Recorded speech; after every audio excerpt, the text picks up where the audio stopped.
Yana bir necha 10 yillardan keyin esa suratlarimiz yo'q qoladi. Hikoyalarimiz o'chadi. Biz qilgan har bir ish, harakat, umuman hammasi xotiralardan o'chirilib ketadi. Va oxir-oqibat bizni bilgan eng so'nggi inson ham bu dunyoni tark etganda biz hech qanday iz qoldirmagan bo'lamiz. Shunday ekan, nega biz umrimizni befoyda narsalar ortidan quvish bilan o'tkazamiz?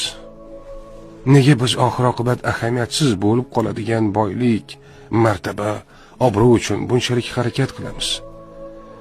Aslida haqiqatan ham muhim bo'lgan narsa bu yaqinlarimiz bilan birga o'tkazgan samimiy damlar, birgalikdagi sayrlar, iliq quchoqlar, sevimli insonlarimizga aytgan yaxshi gaplarimiz, qilgan amallarimiz va savob ishlarimiz.